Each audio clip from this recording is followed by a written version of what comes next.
Listo. Entonces, creo que ya estamos, sí, ya estamos iniciando la grabación de la sesión de hoy día. En esta sesión vamos a arrancar con nuestro último tema de la unidad uno, que corresponde a la discusión sobre la globalización. ¿Sí? Este es un concepto y es una discusión como todas, ¿no? Tiene su importancia porque esta discusión sobre la globalización incluso con la pandemia del coronavirus ha vuelto a tomarse, ha vuelto a tomarse importancia, ¿no? Penosamente no vamos a abordar mucho la discusión de la globalización con el coronavirus porque ya el tiempo nos tiene un poco apretados. Pero de todas maneras quiero que al menos se lleven algunas ideas de la discusión, ¿no? Sobre qué es la globalización y qué nomás se ha dicho a favor y en contra, y bueno, también algunas lecturas planteadas desde el marxismo, ¿no? O sea, desde el enfoque de Marx, que vale la pena tomar al menos en cuenta, ¿no? En este periodo muy particular del capitalismo, en donde, bueno, básicamente la sociedad parece que estuviera cada vez más conectada, ¿no? Y bueno, no es que parece, están, las sociedades están más conectadas, pero a su vez hay algunas contradicciones que tomar en cuenta, ¿no? Entonces, este es el tema de hoy. Vamos a discutir la globalización, ¿sí? Y vamos a empezar nuestra discusión con algunos enfoques, ¿no? Que se pueden encontrar en el análisis de la globalización, ¿ya? Son algunos enfoques, no son todos, pero digamos que tratan de recoger algunas corrientes importantes, ¿ya? Para que un poco ustedes, para situarnos un poco en discusión, ¿no? Porque la globalización es un concepto que no es marxista, obviamente, no es marxista, sino que más bien es un concepto que en su momento ganó fuerza para tratar de mostrarnos como que todos ya vivimos en una gran aldea global, ¿no? Y como que el mundo en general se está volviendo uno solo, ¿no? Entonces, vamos a empezar con esta parte más conceptual y de definiciones, ¿no? O sea, ¿qué es la globalización? Entonces, la globalización la podemos definir de manera muy general, sí, muy general, o sea, esta es una definición mía, si quieren, obviamente a partir de lecturas y discusiones y lo que ustedes crean, quieran, pero es muy general esta definición, ¿no? Pero de todas maneras es entendible, o sea, podemos entender a la globalización como un proceso en donde cada vez los seres humanos se encuentran más interconectados a una escala global. Sí, entonces este gráfico de una red mundial me ayuda a aclarar este concepto de globalización. Entonces, la globalización es eso. Estamos cada vez más y más interconectados unos con otros. Cada vez es más común, y ahora mucho más, ¿no? Con toda la casi revolución tecnológica que estamos viviendo a partir de el uso de medios como Teams, Zoom, WhatsApp, Facebook, las redes sociales en general, y una serie de cosas, ¿no? O sea, nos han permitido que personas que en su momento estaban muy alejadas, dígase en Estados Unidos, ahora pueden estar conectadas con personas que están en otro lado, digamos en Sudamérica, en Brasil, o puede estar conectado con alguien que está, por ejemplo, en Rusia. O sea, yo tengo un familiar, por ejemplo, un hermano que estudia en Rusia y logramos conectarnos a través de él, de su perfil de Facebook, y así no. O sea, básicamente la globalización representaría este proceso en donde los seres humanos estamos cada vez más y más interconectados, ¿sí? Obviamente que esto ha ganado mucha más fuerza con las redes sociales, con la internet, con Facebook, WhatsApp, Twitter y en general todas estas redes, ¿no? Pero la discusión de la globalización en realidad tomó fuerza mucho antes de las redes sociales, con la Internet. Con el surgimiento del Internet, digamos que fue realmente el boom que motivó a la discusión de la globalización. Pero ahora se vuelve a retomar el tema, sobre todo por la pandemia del coronavirus y toda esta nueva y nuevo impulso a utilizar estos medios para comunicarnos. Sí, obviamente las políticas de distanciamiento social nos llevan a utilizar estas herramientas, ¿no? Entonces, esa sería la idea básica de la globalización. Así que cada vez se vuelve más común que los eventos que suceden en un determinado rincón del mundo lleguen a conocerse y hasta lleguen a tener impacto sobre muchos otros lugares. Cada vez se vuelve menos importante, en teoría, las distancias geográficas. Claro que depende del tema, ¿no? Porque no es tan simple, o sea, no es que para todos, no es que la globalización aplica a todo.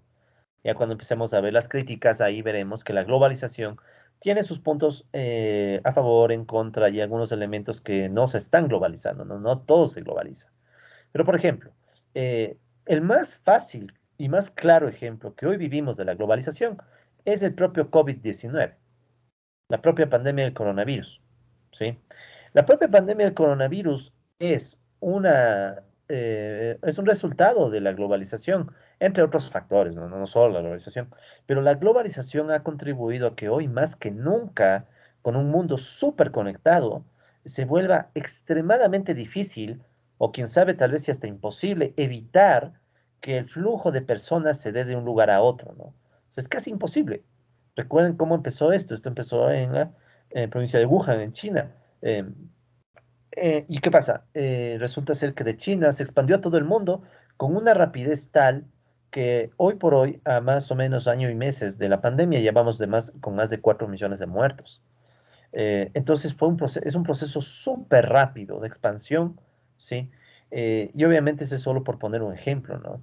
Esto se dio en China, después pasó a Europa, se empezó a ver en Italia, en España, y después llegó a Latinoamérica y después a todo el mundo, ¿no? Y bueno, ahorita estamos precisamente en ese vilo de que otra vez vuelva a aparecernos algo parecido con una variante del coronavirus, que es la variante Delta, ¿no? Que ya estaba reportada originalmente en la India y después se terminó extendiendo hasta llegar a Quito, aquí en Ecuador. Entonces, básicamente, ese es un ejemplo extremo de globalización. La globalización terminado siendo un proceso en donde estamos cada vez tan conectados y más conectados que hoy, por ejemplo, podríamos tener videoconferencias con personas en diferentes rincones del mundo. Claro. Entonces, eso obviamente que tiene su ventaja, pero también tiene sus desventajas, ¿no? O sea, es un proceso en general, como siempre, ¿no? Complejo dentro del capitalismo, ¿no? Entonces, vamos a estudiar diferente, así de pasada, varias perspectivas sobre la globalización.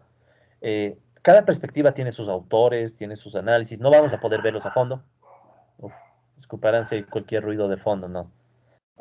Si es que se vuelve insoportable y trataré de ver qué se hace, ¿no? Pero bueno, entonces, como les digo, hay diferentes perspectivas, diferentes autores, pero obviamente nosotros queremos o vamos a resaltar sobre todo unas perspectivas de corriente más marxista, ¿no? Pero primero quiero que vean las perspectivas más globales y más generales, ¿ok?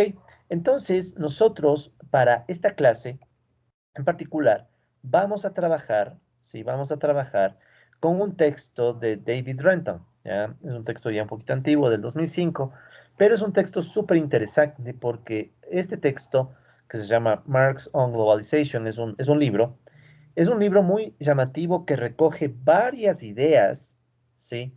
Sobre lo que Marx escribió respecto a lo que hoy llamamos globalización. En la época de Marx obviamente no se llamaba globalización. Entonces, Renton en este libro recoge muchas ideas de Marx, ¿sí? Sobre la globalización que nos van a servir. Pero a la vez, en la introducción de este libro de Renton, podemos nosotros encontrar un resumen de las diferentes perspectivas no marxistas, ¿no? Sino en general, diferentes perspectivas de la globalización, ¿sí? Y bueno, como ustedes saben, a mí como siempre me gusta dejarles material del bueno, así que en nuestra bibliografía, no se asustarán que creció un poquito, ¿sí? Eh, lo que pasa es que ya puse casi toda la bibliografía del curso, ¿no? Por eso que está un poquito ya más aumentada, aún faltan algunos textos. Pero, por ejemplo, aquí ustedes tienen, a ver, Renton, ¿ya? Entonces aquí en la lectura, bueno, en la lectura 11 casi todas son opcionales, ¿no? Casi todas son opcionales, así que no se estresarán mucho, ¿ya? Entonces aquí ustedes dan clic y se les va a abrir precisamente este libro de Renton de Marx sobre globalización, ¿ya?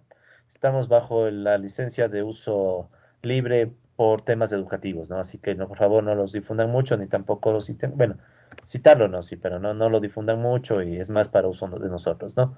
Pero bueno, entonces aquí ustedes ven este libro de Marx sobre globalización y lo que vamos a estudiar el día de hoy es solamente la introducción, ¿sí?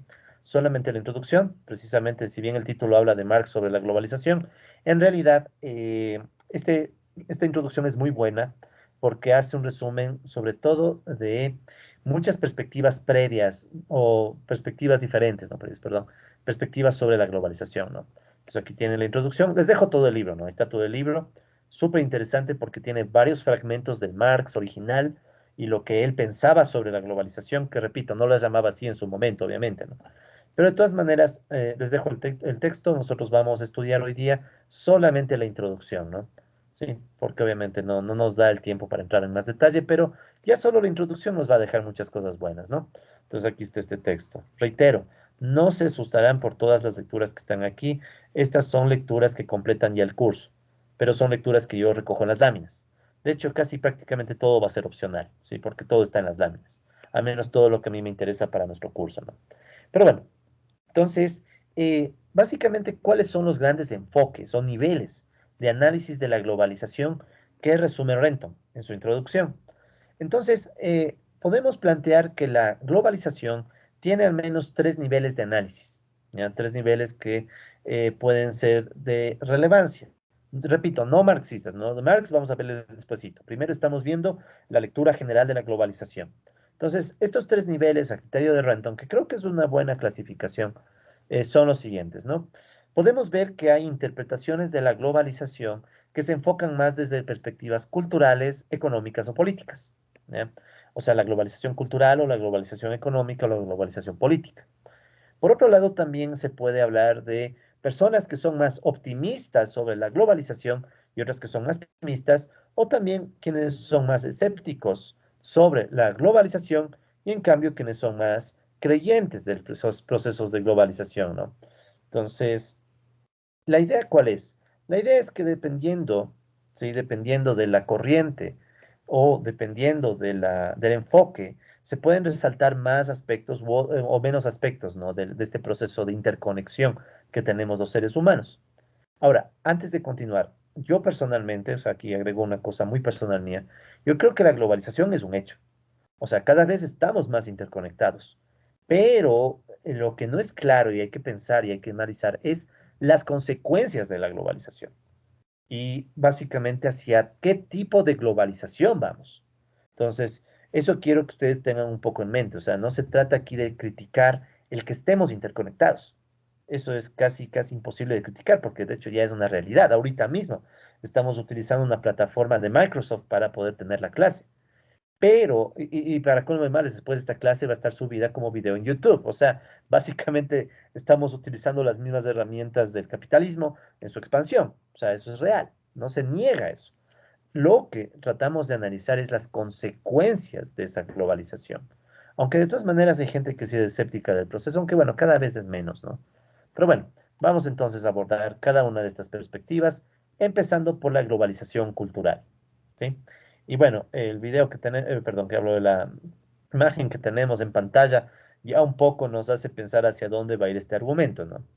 Entonces, básicamente, la globalización cultural, ¿sí? ¿Qué nos puede decir? Entonces, Renton recoge y hace un resumen de algunas perspectivas de globalización cultural. Entonces, él dice lo siguiente, bueno, los globalizadores culturales, ¿sí? Sería un tipo de globalización, ¿no? O de personas que analizan la globalización, consideran que el mundo se está volviendo cada vez más homogéneo, ¿sí? Entonces, en definitiva, la globalización está llevando a que todos quedemos reducidos a consumidores, ¿sí? Consumidores homogéneos, en donde incluso cada vez es menos importante pensar en la producción. O sea, se deja de lado la importancia de la producción y cada vez somos simplemente consumidores homogéneos, unos cada vez más parecidos a otros, ¿no? Entonces, casi como que no encuentras la diferencia, ¿sí? Eh, Ejemplo, el propio consumo de iPhones, por ejemplo, ¿no? Todos quieren tener el mismo iPhone, más avanzado, más sofisticado, pero como que todos se va, o sea, como que todos caminan a ese mismo objetivo, ¿no? Como, bueno, la imagen pone de forma ya un poco extrema, ¿no? Pero no solo en eso, pensemos en las modas, ¿ya? Lo más típico, el más típico ejemplo. Las modas, por ejemplo, en la forma de vestirse, en la forma de hablar, en la forma, incluso hasta en cosas bien banales, como por ejemplo los modelos de lentes. Les cuento una anécdota muy rápida, ¿no? Resulta ser que, bueno, más que anécdota, un ejemplo, ¿no? Estos lentes que parecen, ¿cómo les diré? Son como los lentes de Jaime Roldós versión moderna. O sea, los lentes de abuelito, ¿no? O los que antes conocíamos como lentes de abuelito, que se volvieron de moda, estos lentes de marca, de marco grueso. ¿Sí? Eh, Lentes de marco grueso. Yo me acuerdo porque yo justamente, graciosamente, yo viví la época de transición. Porque yo, claro, usaba unos lentes acordes a supuestamente mi época. Yo ni pensando el modelo de lentes, yo solo quería ver un poco mejor, ya. Ni pensando mucho en el modelo. Pero bueno, busqué algún modelo medio decente. Yo me acuerdo que un día, ya hace años, ¿no? Eh, por ahí una persona que yo conocía y que, bueno, me agradaba y todo lentes normales, entre comillas, ¿no? Los de esa época. Y le empecé a ver que, bueno, un día llegó con estos lentes marco grueso. Y yo me sorprendí, me dije, ah, interesante, quedan bonitos. Yo me he fijado que les queda bonito, sobre todo a las damas, sí, porque como que resaltan los ojos, ¿no? Muy bonitos, ya. Pero me llamó la atención, ¿no? Porque eran los viejos lentes de abuelito. Claro, mejorados, arreglados, lo que sea, pero eran los antiguos lentes que tenía mi abuela. Yo me acordaba de eso, o sea, de esas gafas que tenía mi abuela en su momento. Pero claro, con otro tipo de marco, pero es el mismo estilo, ¿no? Luna grande y todo eso. Entonces, después de un tiempo, empecé a ver que ya no solo ella, sino muchas personas empezaron a usar las mismas marcas de lentes. Y después, incluso profesores, amigos, todo empezaron a usar la misma marca. Y yo me quedé con los lentes, los de siempre, ¿no? Entonces me quedé como que un poco a la antigua con eso de los lentes, porque veía que todo el mundo usaba esas gafas así con marco grueso, negro y ese típico marco que ustedes seguro me entienden. Entonces, ¿qué pasa? Que todos terminaron, o bueno, muchos terminaron aceptando la moda de una homogenización, literal era homogenización, porque, claro, le podían curvar un poco, le podían hacer cualquier variante, pero era el mismo modelo de lente, de marco, el mismo modelo, y todos hacia allá, y todos les gustó, y todos empezaron a aceptar la moda de algo que básicamente, es que le ponemos a toditos este mismo lentes, bueno, me entienden la idea. O sea, básicamente todos se homogenizaron en ese consumo. Claro, me estoy refiriendo a ciertos estratos, ¿no? Porque en otros estratos ni enterados de eso, ¿no? O sea, yo como vivo en varios estratos a la vez, entonces, claro, también pertenezco a los estratos que las modas ni nos importan, pero a la vez vi a mucha gente así, ¿no? Entonces fue interesante. Fue interesante porque ahí uno ve que hay un proceso en donde ciertos consumos efectivamente nos llevan a la homogenización, nos guste o nos disguste. O sea, este no es un tema de que se vea bien o mal. Yo creo que se ven bonitos. O sea, bueno, realmente las damas son bonitas, usen o no lentes, eso es otra cosa, pero el punto aquí es que ya ese tipo de consumo, desde el más simple hasta el más sofisticado, nos da a entender que hay cierto proceso de homogenización. Y claro, para el mercado capitalista eso resulta muy útil, ¿no? Porque entonces no tienes que estar pensando mucho en cómo personalizas tu producto. Eh, pero obviamente también hay el otro lado, ¿no? También hay mercancías que se venden más bien por su propia personalización. O sea, hay de todo. Pero las aspiraciones, los sueños de mucha gente terminan estando bastante estandarizados, ¿no? Bastante estandarizados por este tema de precisamente la homogenización. Bueno, en particular las telecomunicaciones, ¿no? Hace que cada vez incluso se vuelva más irrelevante la cultura nacional y se empieza a volver más común hablar de un multiculturalismo. Se vuelve dominante. O sea, básicamente la identidad nacional, por ejemplo. La idea de quién o qué hace a un ecuatoriano, por ejemplo, o a un latinoamericano se empieza a perder. Y básicamente empezamos a tener los mismos gustos, las mismas preferencias, las mismas costumbres o versiones adaptadas, ¿no? De costumbres, preferencias, gustos y consumos de personas de Europa, de Estados Unidos. Obviamente, repito, con adaptación local, ¿no? O sea, siempre viene la adaptación doméstica, en donde, bueno, también le ponemos esta variante criolla, ¿no? Pero es como, por ejemplo, el gusto por un KFC, por un McDonald's y por otras cosas que no son originarios de nuestra tierra, aunque claro, alguien podría cuestionar y decir qué es lo originario, pero lo cierto es que estas transnacionales logran posicionar los consumos, ¿no? Que se vuelven bastante comunes. Y ya saben, ¿no? Recuerden nuestra discusión del imperialismo cultural. Básicamente tenemos una disputa entre diferentes grupos económicos, cada uno tratando de imponer su propia versión del consumo, ¿no? La pugna en celulares creo que es evidente, ¿no? Y ahí se ha vuelto súper clara, ¿no?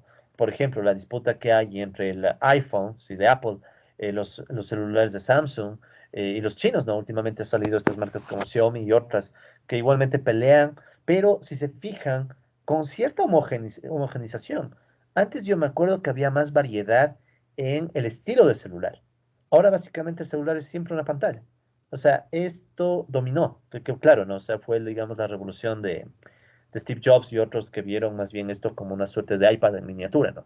Que después ya desapareció el iPad y ahora tenemos obviamente el celular y las tablets y demás, ¿no? Pero bueno, el punto es ese. O sea, como que todos ahora supuestamente terminamos perteneciendo a una cultura mundial, ¿sí? A una cultura mundial con gustos globales y ya no con estos gustos más locales, ¿no? Cada vez es más común, no tanto, pero cada vez es más, que la gente, por ejemplo, ya no quiera ver la televisión nacional, aunque también es una basura la televisión nacional, y empieza a querer ver televisión por cable, que también es otra basura, pero es una basura transnacional.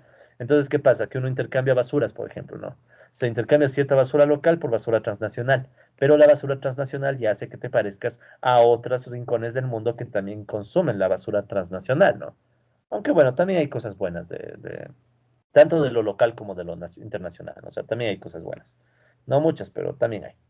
Entonces, ahí nacen algunas definiciones de globalización eh, que son un poco más enlazadas al tema de la cultura, ¿no?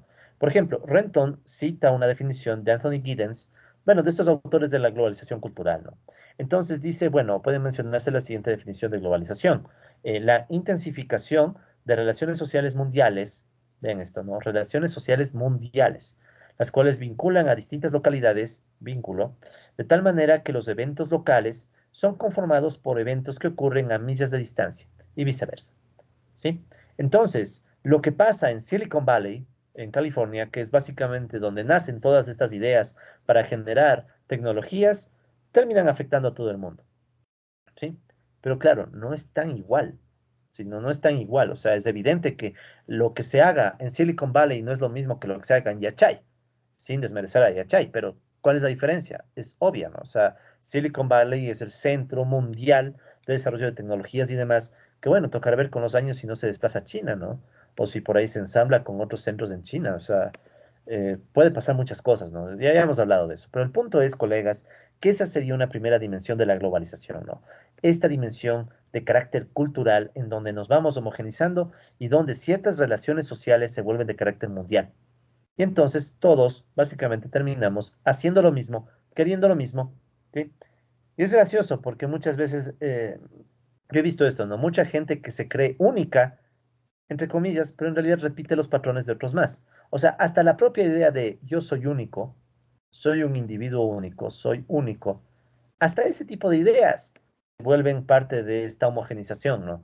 Porque todo el mundo empieza a creerse que es único, entonces todos dicen yo soy único, no, yo soy único, el resto son unos borregos, etcétera. O sea, incluso alguna vez vi un meme en ese estilo, ¿no? O sea, que básicamente va un tipo en un bus y decía yo soy único, y a la vez todos también pensaban lo mismo. O sea, hasta nuestras creencias que pueden ser más disruptivas o revolucionarias o lo que quieras, tal vez hasta esas se están homogenizando y no nos damos cuenta, porque es súper difícil ver la homogenización desde adentro, ¿no? Es muy difícil porque se naturaliza, ¿sí? Entonces, este es un tema bien interesante que es la posibilidad de la globalización cultural, ¿no? Entonces, esta misma idea de la globalización cultural da como resultado, a criterio de Renton, ¿sí? A criterio de Renton, que las personas, los bienes y la información fluirían, ¿sí? Entre diferentes naciones a voluntad. O sea, no hay ningún límite para que fluyan ideas, culturas, ideologías, creencias, todo. O sea, todo empieza a fluir, ¿no? Sin embargo, esto es entre comillas, ¿no? Porque si se ponen a pensar un poco en el tema de esto, de que de lo flujo de ideas, claro, las ideas fluyen, pero no tan libremente como uno cree, ¿sí? Les voy a poner un ejemplo extremo. ¿Qué pasó con Donald Trump en Facebook y en Twitter? Sobre todo en Facebook.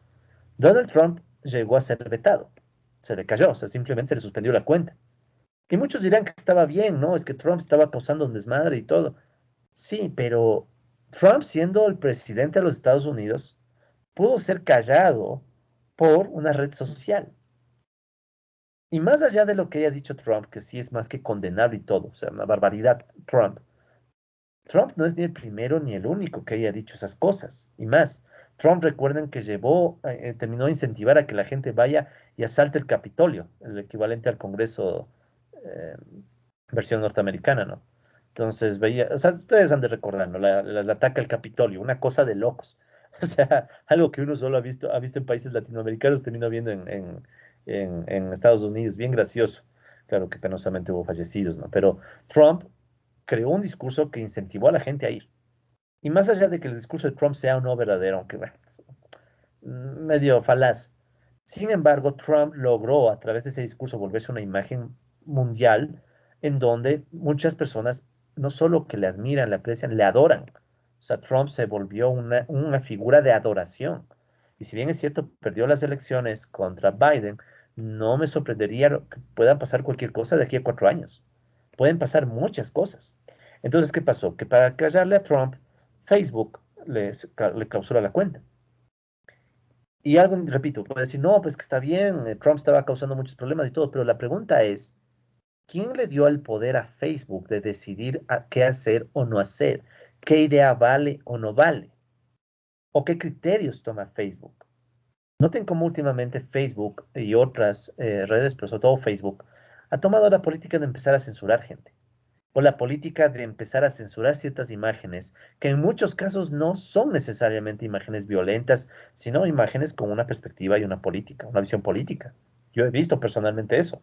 Ciertas imágenes de Facebook censuradas no porque sean violentas ni porque sean que transmiten odio, sino porque tienen una visión política que, claro, le puede incomodar a algunos. Entonces, ¿qué pasa? Se empieza a dar esta cuestión de que sí, es verdad, fluyen las ideas, fluyen las personas, fluyen las mercancías, lo que sea, pero no tan libre. O sea, esto de a voluntad es entre comillas, sino que más bien, permítanme incluso antes de olvidarme, ¿no? A voluntad entre comillas, ¿no? Entre comillas a veces, digamos, ¿sí? Que les puse el ejemplo, ¿no? De Trump, pero hay muchos ejemplos. Tal vez ustedes mismos han de ver en algún momento sido censurados por Facebook. Yo no sé por qué hasta ahora no me han censurado en Facebook, pero bueno. Eh, Básicamente, ¿qué pasa? Que la censura, la decisión de que ideas fluyen o no fluyen son tomadas desde espacios de poder. Entonces, obviamente que se puede inducir a que la gente y ciertas ideas se refuercen y otras sean calladas, ¿sí? Recuerden el tema del capital, aquí podemos volver a topar el tema del capitalismo de la vigilancia, ¿no? Que con un poquito de suerte hemos de volver a hablar capitalismo de la vigilancia más adelante, ¿no? Pero ustedes ya tienen un poco de nociones, entonces esto vamos a hablar un poco más adelante. Pero la idea del capitalismo de la vigilancia, ¿no? Y esto de que nos pueden inducir a que se vea más un mensaje y menos otro, hace que esta idea de la interconexión no sea tan inocente, ¿sí? Bueno, además de, junto con la globalización cultural, también puede decir, ¿no? Que tal vez, esto lo dicen los defensores, ¿no? De la globalización, que habría una desaparición de la política desde un enfoque de clase. O sea, la política empieza a verse desde otra perspectiva. Ya no son los trabajadores luchando por sus derechos. Ya como que hace tiempo esa perspectiva se ha perdido y ahora lo que tenemos es lucha de movimientos sociales y es más, luchas en donde el Estado-nación cae. Ya el Estado-nación ya deja de ser importante. O sea, por ejemplo, ¿no? Ante las transnacionales, ante los intereses de los grandes capitales, los países son irrelevantes. Por ejemplo, Ecuador, ¿creen que tenga alguna capacidad de afectar o de influenciar en las decisiones que toma Facebook, de qué contenidos van o no van? Muy difícil. Tal vez China sí pueda, y de hecho puede, ¿no? Estados Unidos también, pero el Ecuador, o sea, el Ecuador tal vez pueda tener cierta influencia el gobierno ecuatoriano en algunas cosas, pero es mínima. O sea, en muchos casos se habla de que el Estado-nación está dejando de tener importancia, ¿sí? Está dejando de tener importancia, pero los creyentes más fervientes de la globalización pueden llegar a decir que todos los estados, no solo los pequeños, todos los estados dejan de ser importantes. O sea, la idea de la nación, del país, del Estado, del gobierno y todas las representaciones que queramos ponerle, desaparece. Y básicamente hay solo un mundo interconectado, ¿sí? Esto ya es una visión un poco extrema, ¿no? Incluso puede haber extremos en los cuales la gente simplemente se desencanta de la razón. Ya, esto ya es un poco exagerado, pero es real. O sea, con la globalización y el flujo enorme de ideas, también se puede dar voz a ciertas ideas que están fuera de la razón. ¿Sí? O sea, aquí está una imagen, un meme, se puede decir, ¿no? Que más o menos representa eso. O sea, antes de la modernidad, la premodernidad, donde Dios puso un punto y aquí está todo, ¿no? Sí. Y así ha sido siempre y así será, ¿no? Después la modernidad, que supuestamente creyó que siempre vamos a progresar, ¿ya? Y luego viene la posmodernidad, donde no sabemos qué diablos ni dónde diablos estamos. Entonces, la globalización y el haber permitido que muchas ideas se junten y fluyan, ha llevado a que también fluyan ciertas ideas que se van en contra de la propia razón. Y terminemos discutiendo cosas que uno dijera en pleno siglo XXI, aún discutimos eso. Ejemplo, los terraplanistas, ¿sí? Han de haber posiblemente escuchado hablar de los terraplanistas, ¿no? ¿Cuáles son los terraplanistas?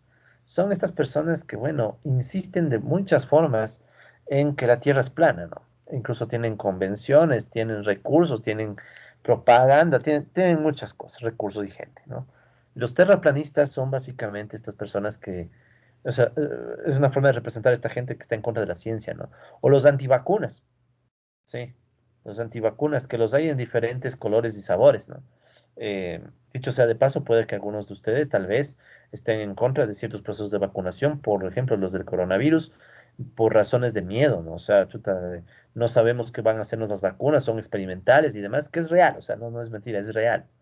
O sea, ¿qué les puedo decir? Yo mismo estoy viviendo ahorita una situación no muy agradable con una vacuna.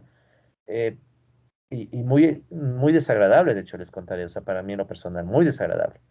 O sea, no puedo hacer muchas cosas que hacía hace apenas unas semanas. Y sin embargo, aún así, yo no me podría poner como antivacuna, ¿no? Pero ¿qué pasa? Que hay mucha gente que incluso sin recibir la vacuna ya se pone antivacuna, ¿no? Por el miedo, por muchos factores. Ahí vienen esto, ¿no? De que se nos van a poner un chip en la vacuna, que se nos pega una, no sé qué cosa de metal en donde nos vacunan. O sea, todas esas cosas, ¿no? Que no sé si serán ciertas, sobre todo porque para colmo de males no he tenido ni el tiempo de ponerme a revisar, pero un chip, ¿para qué quieren ponernos un chip si resulta ser que tenemos un celular del que solitos llevamos todo lado? Ustedes sabrán hasta dónde llevan el celular, entonces ya sabrán qué información se levanta con el celular, ¿para qué necesitamos chips? Pero bueno, el punto es que la globalización ha permitido que en términos culturales surjan tantas ideas, se conecten tantas visiones e incluso se gane voz a estas visiones que ya no le hacen caso a la razón, sino a la emoción.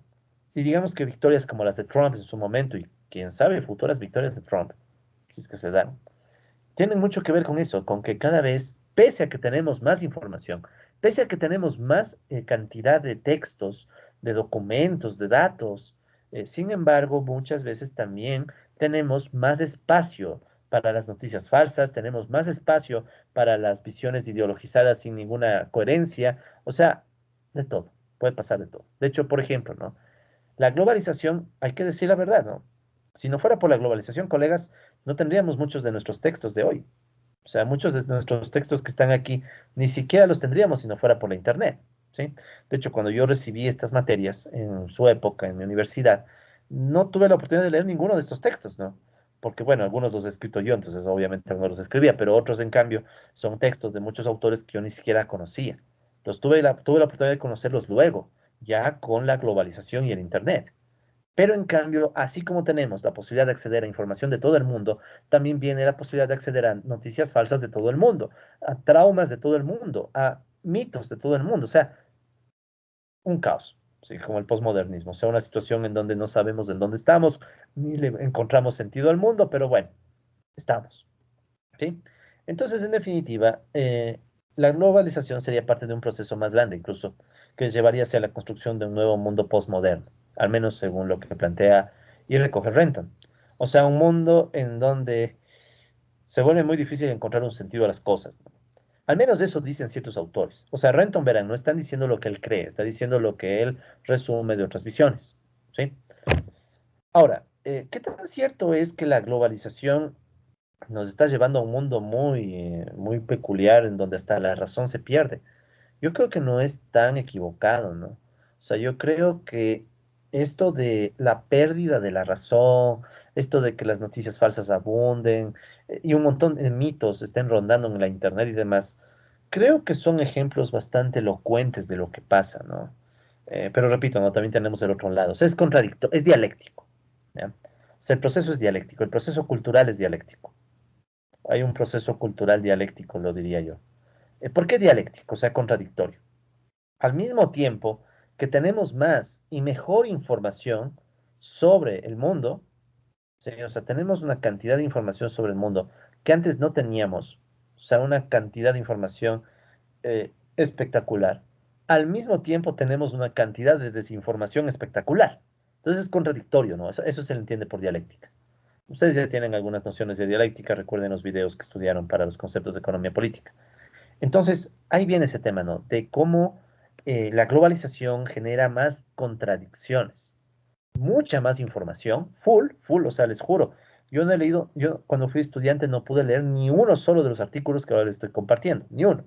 O sea, todo lo he podido aprender ya con los años y ya, claro, ahora ya uno es investigador, entonces ya sabe cómo buscar, pero entonces en mi época ni el Internet recién se estaba generalizando.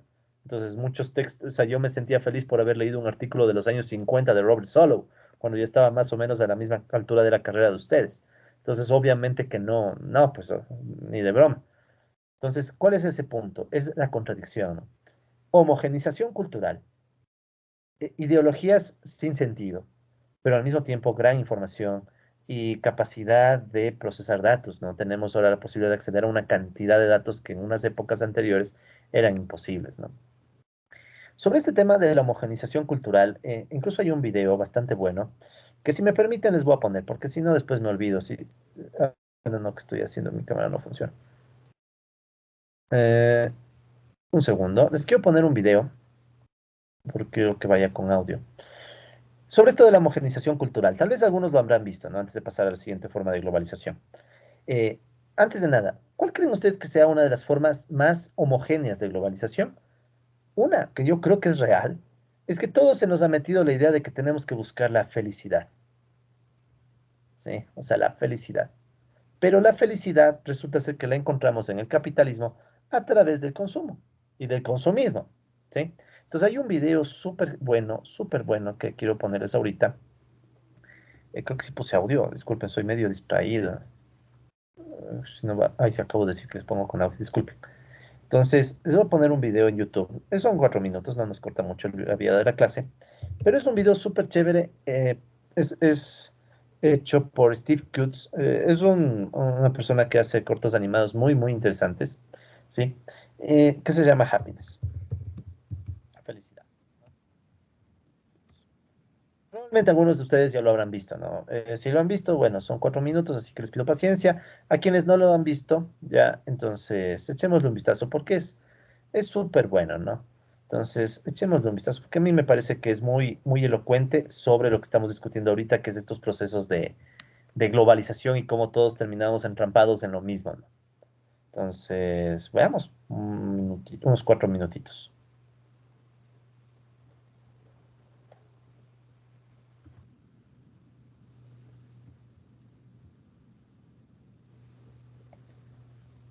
Bueno, entonces ahí tuvieron ese pequeño video.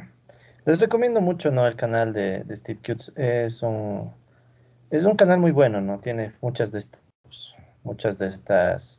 estos cortometrajes súper buenos, ¿no? Súper buenos. Aquí hay otro incluso, pero bueno, ese debemos de ver en algún día sobre el cambio climático. Súper bueno, o sea, es súper interesante, colegas. Pero bueno, volviendo al grano de nuestra exposición. Entonces, al punto al que iba, colegas, es que esa sería parte de la globalización, ¿no? O sea, esta tendencia a la homogenización cultural, en donde todos básicamente aspiramos a lo mismo. ¿Y qué es lo que más aspira a todo el mundo?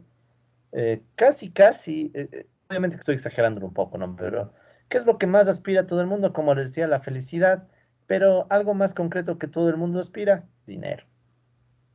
O sea, sin importar la cultura, sin importar el lugar, sin importar muchas cosas, un buen porcentaje de la población, no sé si todos, pero muchos quieren dinero, dinero, dinero y dinero. Entonces, obviamente que esa, si quieren, es la forma extrema de la homogenización, ¿no? Entonces, todos estamos en la búsqueda de dinero. Claro, muchos dirán que son para diferentes fines. Sí, pero depende, ¿no? Porque muchas veces el dinero se vuelve un fin en sí mismo. Pero bueno, eso es como parte de la globalización cultural, ¿no? Entonces, antes de pasar a las otras, este tema da para discutir bastante. Entonces, antes de continuar, no sé si les genera alguna opinión o alguna duda esta primera forma de globalización, ¿no? Que es la globalización cultural. ¿Y hasta qué punto creen que afecta a cada uno de nosotros? Peor todavía, ¿y cómo creen ustedes que se vincula con las otras cosas que hemos visto en clase, como el capitalismo de la vigilancia y otras cosas? No sé si les genera alguna opinión al respecto,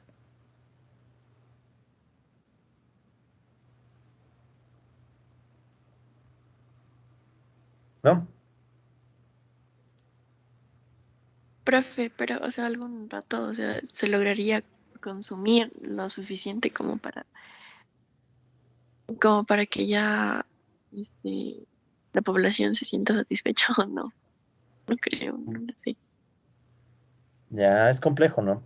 Porque pensemos, ¿qué tal si los chinos, más de 1.500 millones de habitantes, dicen, bueno, queremos consumir como los norteamericanos para estar satisfechos?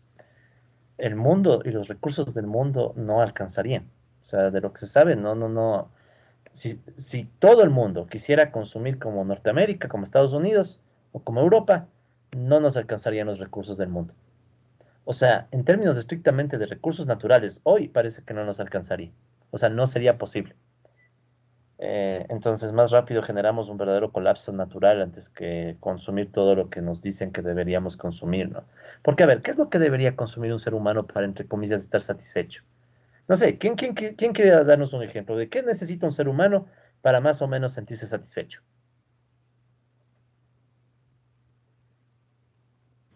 O sea, por ejemplo, en lo que yo he investigado de lo de vigilancia, lo del capitalismo de vigilancia, Ujú, es que, y bueno, me he dado cuenta también que mi generación, la mayoría de personas tiene Facebook, Instagram, TikTok y WhatsApp, ya. o sea, los más usados Ujú. actualmente. Pero, o sea, y TikTok es reciencito, así, bastante gente los. Entonces creo que ni todo eso te satisface, bueno, no sé. También Muy debe haber buena. personas que no tengan. Sí, es muy buena observación, ¿no? O sea, por ejemplo, la homogenización en el uso de redes sociales en Occidente, ¿no? Porque en Rusia o en China sí tienen otras redes que digamos que en cambio esas son las que mandan, ¿no? O sea, en China y en Rusia tienen otras. Pero digamos que mucho de Occidente es muy difícil hoy por hoy estar conectado si no se tiene WhatsApp, por ejemplo. O sea, es muy difícil. No. Nuestras propias clases serían súper difíciles de coordinar si no tuviéramos Teams. Si en vez de Teams tuviéramos que hacerlas por Zoom, tal vez sería otra opción, pero si no, ¿cómo? Entonces, es real, o sea, lo que usted dice, compañero, es cierto. O sea, ahí podemos ver, por ejemplo, cómo se combina con el capitalismo la vigilancia, ¿no? O sea, penosamente, ¿qué podemos hacer? Cada vez es más difícil no tener Facebook. Antes yo me acuerdo que, claro, se han de haber visto el meme, ¿no? Yo soy de la generación que tuvimos el High Five, ¿sí? Entonces yo sí me acuerdo de esa época. Pero dejando de lado el High Five, claro, cuando ya vino Facebook, Facebook al inicio era una novelería. Sí, yo no tenía ni siquiera Facebook, no tenía una cuenta botada que nunca abrí.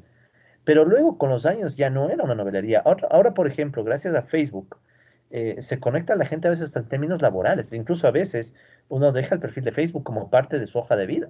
Parece mentira, pero es así. O, por ejemplo, lo que yo suelo hacer, ¿no? Yo difundo artículos, textos a través de redes sociales como Facebook. TikTok no voy a usar, eso sí, hasta ese nivel no voy a llegar. Pero TikTok, sí, no llego. Instagram nunca aprendí a usar y bueno, no tengo tiempo, entonces no podía usar, pero al punto al que voy es que exactamente es como usted dice, compañera, ¿no? O sea, esa tendencia a que hasta en las redes sociales se da la homogenización, ¿no? O sea, no podemos vivir bien si no tenemos mínimos un Facebook, un WhatsApp. El WhatsApp se ha vuelto brutal, o sea, el WhatsApp sirve hasta para llamadas. Entonces, realmente con WhatsApp, Mark Zuckerberg, que es el dueño de toda la vaina de Facebook y WhatsApp y demás, se anotó un golazo porque WhatsApp básicamente es, o sea, yo creo que WhatsApp es realmente el mayor logro que tuvieron, ¿no? Porque uno hace hasta llamadas por WhatsApp. Yo casi ya no uso saldo, yo hago llamadas por WhatsApp. Entonces, obviamente que rentable más que rentable, ¿no? ¿Quién más? ¿Quién más quiere opinar al respecto? Muchas gracias. Muy buenos puntos, ¿no? La homogenización a través de las redes sociales.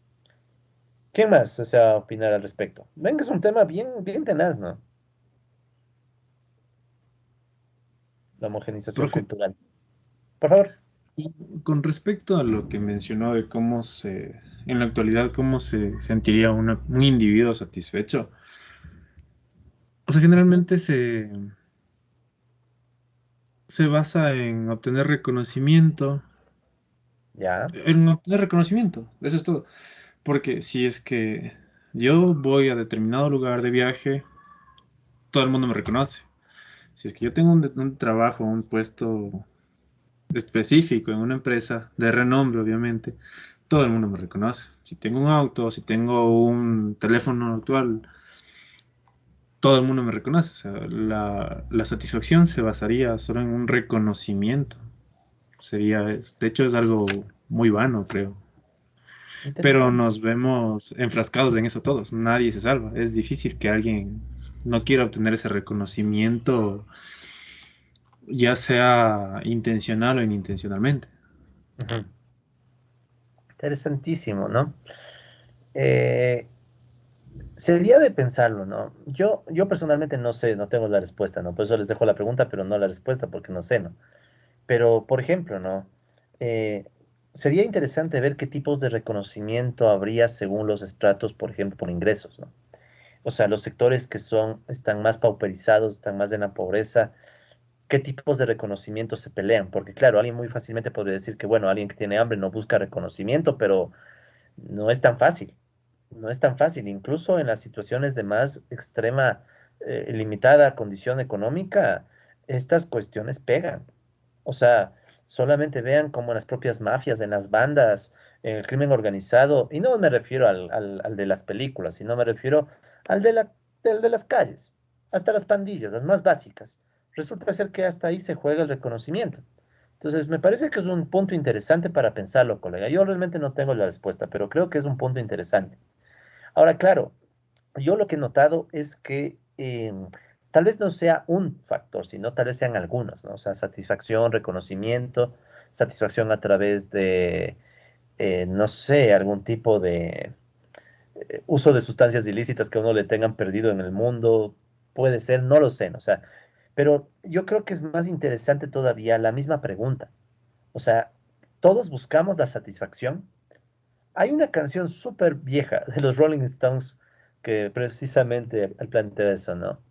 Que no se logra obtener la satisfacción y hasta qué punto se puede llegar a eso, ¿no? O sea, la propia idea de si la satisfacción es algo alcanzable o si es algo moldeable.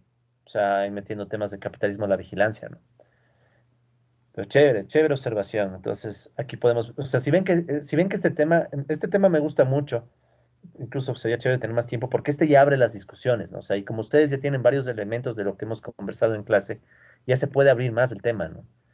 ¿Quién más? ¿Quién más desea plantear un puntito más antes de pasar a las siguientes formas de... las otras formas de globalización son más económicas, políticas, entonces como que dan menos a discutir, pero esta de la cultura siempre genera opiniones. Entonces, no sé, colegas, ¿qué más opinen sobre este tema de la Eh, globalización? Profe, ¿se puede sumar a lo que mencionó el compañero anteriormente, que sería, por ejemplo, una búsqueda constante de placer también? Recuerdo que leí hace tiempos una investigación que mencionaba que los likes en Facebook e Instagram llegan a activar a las mismas partes del cerebro que se activan cuando ganamos dinero o algo parecido. Y Ujú. eso ya en el documental en el que nos envió a ver el último, se menciona que esas mismas partes también se activan como en un punto de consumo de drogas o sustancias ilícitas. Y también le quería agregar que últimamente en esto de la globalización se podría incluir esta nueva tendencia de la búsqueda de maestrías, doctorados, porque antes no se escuchaba tanto eso, creo yo, y ahora con este proceso de globalización es como que se busca más ese placer por el tener más conocimiento, por así decirlo. Chévere. Entonces vean cómo sale varios temas, ¿no? Reconocimiento, placer, conexión, conectividad, relaciones sociales, o sea, la interacción, las relaciones sociales en sí mismas, ¿no? Yo les cuento algo bien chistoso. Yo soy de la época en la que todavía uno veía en la tele los videos musicales en la tele, ¿no? En la tele. Y abajito salía una franja en donde decía, quiero conocer gente, contáctame, mi número es no sé cómo, no sé cuánto, mándame un SMS. Entonces, es chistoso recordar esa época porque, claro, la gente también busca conectarse con otras personas, casi siempre, ¿no? O bueno, no sé si casi siempre, pero está entre estos factores, ¿no? O sea, el mismo hecho de conectarse. Por eso es que digo que yo no sé si sea único, no sé cuál es dominante, no lo sé. Puede que sea el placer, ¿no? Como bien dice usted, colega, hay investigaciones y muy avanzadas algunas que aprovechan de eso. O sea, está diseñado de cierta forma Facebook, ¿no? O sea, eh, ¿por qué será que de todas las reacciones que recibimos en una publicación, solo hay una de me enfada, no hay más? Fíjense, o sea, ¿cuáles son las reacciones que uno tiene en Facebook? Y van a darse cuenta ahorita mismo viendo Facebook. Tenemos tal vez la de me entristece, pero esa no genera mucho rechazo. Y tenemos la de me enoja, pero no hay más. De ahí todas son positivas. O sea, todas como que van encaminadas a hacerle sentir bien a quien genera la publicación, ¿no? Entonces es verdad, o sea, es así, o sea, también juega el placer en el cerebro, ¿no? Chévere, chévere. ¿Quién más, por favor? ¿Alguien más quiere opinar al respecto? Porque este es un tema que da para discutir. ¿Qué tan sometidos estaremos nosotros a la homogenización cultural? ¿Qué opinan? ¿Qué les parece? ¿Estamos sometidos también nosotros a eso? ¿Y hasta qué punto?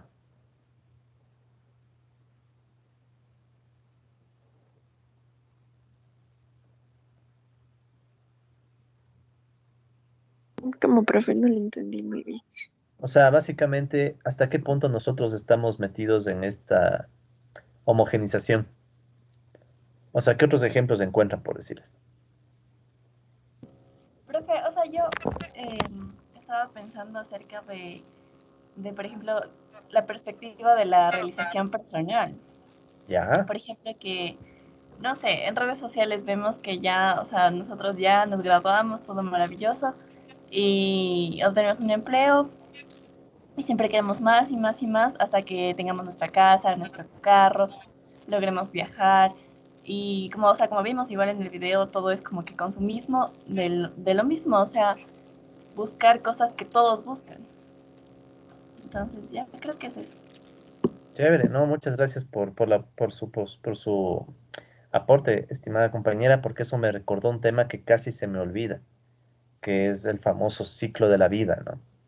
Que bueno, nacer y morir, eso ya, bueno, no podemos nosotros escoger, ¿no? Bueno, tal vez morir, ¿no? Pero nacer no se puede, ¿no? Pero entre nacer y morir hay todo un trayecto, ¿verdad? Y es tan gracioso porque este nacer y morir tiene un trayecto que culturalmente nosotros en Occidente lo tenemos bien claro. O sea, nacer y hasta los 2, 3, 4 años, no sé, yo creo que no me acuerdo nada desde los 5, digamos, ya, 5 años. De aquí a de 0 a 5 años, obviamente no juega, ya como que no existimos, ya todos nos están haciendo, tendremos vagos recuerdos, tal vez algunos se acuerden de antes, no estoy seguro. Yo creo que me acuerdo de los 5 años, pero soy franco, creo, ni siquiera estoy seguro de si empecé a recordar cosas o tal vez más adelante. Pero luego todo el marco está bien claro para nosotros, ¿no? De 5 años a, ¿qué será? Pongamos hasta los, ¿qué será? Escuela, ¿qué será? Hasta los 12 años tal vez, más o menos, ¿no? Digamos que el colegio, ¿qué será? 17, 18, pongamos de 18 tal vez. 18 hasta los 35, ¿qué será? Tal vez la universidad, ¿no? Sí, puede ser, 35 años. ¿Ya? Me refiero a todo lo que es universidad, no solo ustedes, ¿no? O sea, bueno, que a veces también en la U se saben quedarnos hasta los 35, pero yo me refiero aquí, digamos, toda la carrera universitaria, ¿no? O sea, pregrado, maestría, doctorado, lo que ustedes deseen, ¿no? Más o menos, ¿no? Aunque este estándar es un poco viejo, les diré, porque en otros lados ya a los 25 ya uno debe estar pensando en tener el doctorado. O sea, pero bueno. Pongamos estándares más nuestros, pero el camino, a mí no me interesan las edades, sino el camino, ¿no? Entonces, tú naces, aquí no eres nada ni nadie, no sabes si existes, bueno. Después tienes el pre-kinder, kinder, preescuela, kinder, escuela, no sé. Después tienes el colegio, después tienes toda la universidad, tal vez pregrado, tal vez maestría, si quieres llegar a doctorado, tal vez, si no, no. Ese punto me gustó mucho que planteó uno de los colegas, ¿no? O sea, si es que ese mismo búsqueda de títulos también es parte de ese estatus o placer, ¿no? Puede ser, ¿no? Tal vez por eso mismo yo estoy estudiando el doctorado, no sé, ¿no? Y luego de eso supuestamente tienes una franja de desempleo, que muchos rezan que no sea muy grande, y en teoría buscas trabajo para luego jubilarte un poquito y después de jubilarte morir. Y se acabó, ¿sí? Y después de eso toda la eternidad estarás bajo tierra. Y ni siquiera podremos decir que estarás porque, bueno, los gusanos se habrán acabado con tu cuerpo. Y claro, ahí viene la idea de la religión, si crees en algo nuevo, no, bueno. Yo personalmente no creo en nada después de morir. O sea, simplemente se murió y se acabó. Pero ya depende de cada uno. Pero el punto es que este caminito está bien claro, bien trazado, ¿no? Bien trazadito. O sea, si alguien se sale del camino, ¿qué pasa? Digamos que alguien nació y no entró a la educación formal, pero leyó full, aprendió full, se dedicó full a entender cómo funciona el mundo, pero no pasó ni por la pinche escuela. No tiene el cartón. Y si no tiene el cartón, no es capaz siquiera de competir por un trabajo para tener dinero. Porque penosamente vivimos en el mundo en el que sin dinero no se vive. Penosamente, así es real, así es el capitalismo. Entonces vean como ya el propio, entre comillas, ciclo de la vida. Ah, y aquí no pusimos dónde se reproduce uno, ¿no? ¿Dónde se reproduce? Eh, si tienes suerte, tal vez se reproduce, qué sé yo, por acá. O tal vez ni se reproduce, no sé ya. Bueno, digamos que por ahí se reproduce. Entonces, ¿cuál es el punto? El punto es que hasta este camino de la vida se ha vuelto bastante homogéneo y cada vez hay más presión para cumplir con este camino. Antes, las personas podían quedarse a la mitad con un colegio, más o menos, el bachiller, y ya, ya pelear un poco la vida con un ingreso y demás. Ahora, si no estás sacando el pregrado y después una maestría y demás, cada vez es más duro competir en tu propio ambiente. Entonces, obviamente, tal vez buscas una competencia en otro lado, pero, por ejemplo, mercado laboral de economistas, esto lo hemos discutido con ustedes, colegas. Qué difícil es hasta para la gente con maestría. O sea, yo he tenido alumnos, conocidos, amigos y demás muy complicados en temas de empleo en el área de la economía, aún incluso estudiando un nivel ya más alto, ¿no? Sí, incluso ya estudiando niveles más altos. Entonces, es la pregunta, el por qué. ¿Por qué se da esta homogenización? Que es una homogenización de Occidente, de Occidente, ¿no? O sea, y no solo de Occidente, ¿no? En Japón, por ejemplo, esto es pero a rajatabla. Eh, pero no siempre ha sido así. Y tal vez no sea así para siempre tampoco. O sea, tal vez cambie en algún momento, pero ahí pueden ver la homogenización, ¿no? O sea, ¿qué pasa si alguien se sale del camino? Repito, ¿qué tal si alguien estudió por su cuenta? O sea, todos esos años, en vez de irse a la escuela, al colegio y todo, estudió por su cuenta. Leyó, viajó, exploró el mundo, entendió cosas y, bueno, se lanza a buscar un trabajo. Podrás saber de todo, podrás ser alguien súper capaz, pero si no tiene el bendito papel, ese cartón que llamamos título, créeme que yo no soy tan creyente de los cartones, aunque los tengo y todo, pero no soy creyente. Sin embargo, el cartón ya es como que te avala. Y puede pasar al revés. Gente que está metida en el esquema, no aprende nada, nunca le importó entender nada, pero saca el cartón porque sabe obedecer las reglas y luego consigue trabajo. O sea, yo he visto de todo. Yo he visto ese tipo de gente que nunca sacó ningún provecho ni aprendizaje, llega a obtener el cartón y luego palanqueándose o cayendo bien o haciendo otras cosas, consigue trabajo. Y mucha gente, en cambio, súper brillante, súper inteligente, que a veces no termina la universidad o está a la mitad del colegio y por cosas de la vida no pudo terminar, pero como no se rige al plan de la vida, al esquema, no se rige esta homogenización, no logra salir adelante. O sea, a lo que trato de decir, colegas, antes de ya pasar a las siguientes formas de globalización, es que se ha vuelto global incluso el qué tenemos que hacer con nuestras vidas. Si alguien dice, yo no quiero esto, yo quiero otra cosa. Sí, puedes hacer otra cosa, pero luego el mundo te aísla, ¿no? Y luego más, o sea, y conseguir trabajo tampoco es que ya se acabe aquí. Una vez que consigues trabajo empieza otra homogenización. La misma economía. Si tú no haces lo que hacen los economistas célebres, si tú no estudias la econometría que estudian los economistas en Estados Unidos, en Europa y demás, si tú no te homogenizas a ellos, no te escuchan. Simplemente no existes. No eres nadie. Así aquí en Latinoamérica generes impacto y todo, pero si no sigues los caminos estandarizados, no eres nadie. Entonces a ese punto puede llegar la homogenización, ¿no? Que es tenaz, es tenaz. Entonces normalmente aquí el mensaje es, hay estructuras, hay sociedad, hay una dinámica de la sociedad que nos lleva a eso. O sea, no es natural, no es natural, no. No es que en la naturaleza vemos que a los pobres animales les toca pasar todo este ciclo, ¿no? Pero obviamente es más bien una construcción humana. Ahora, aquí puede hacerse otra pregunta, ¿no? ¿Es bueno o es malo que el ciclo de la vida nos homogenice? Les dejo esa última pregunta, a ver, ¿qué opinan? ¿Es bueno o es malo esta homogenización hasta del ciclo de la vida? Profe, antes de esa pregunta, ¿se podría decir que este proceso de homogenización y todo eso se da principalmente para evitar procesos de marginación? Porque ya tenemos de cierta forma trazada como una línea de qué es lo normal. Y cuando alguien se va saliendo esa línea, se va saliendo de esa línea, se lo tiende a excluir. Y esto es fácil evidenciarlo desde la escuela o el colegio. A veces, entre comillas, cuando se le dice ahí está el raro, se lo comienza a excluir de eso. Entonces, tal vez estos procesos de homogenización es para no marginarle o excluirle a algo. Y con esto también se podría decir que eh, eh,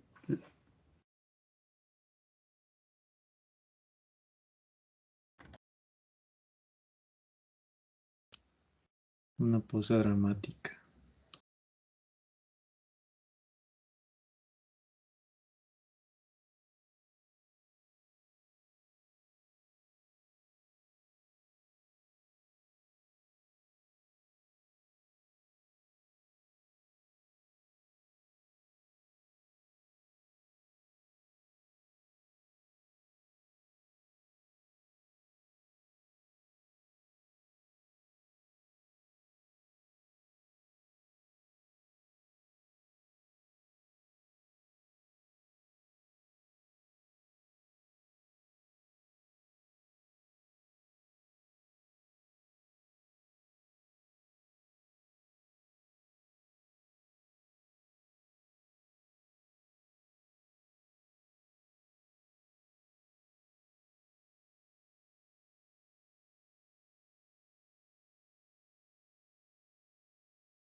Disculpen la desconexión que tuve hace unos instantes, colegas.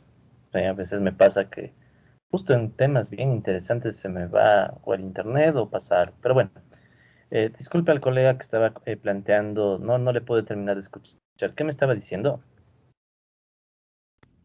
Le decía, profe, que estos procesos de homogeneización Ajá. se pueden dar para evitar, evitar marginamientos o excluirle a personas de ciertos grupos. Y esto se evidencia, por ejemplo, desde el colegio, la escuela, cuando hay alguien que está, que se lo denomina como raro, se lo tiende a excluir.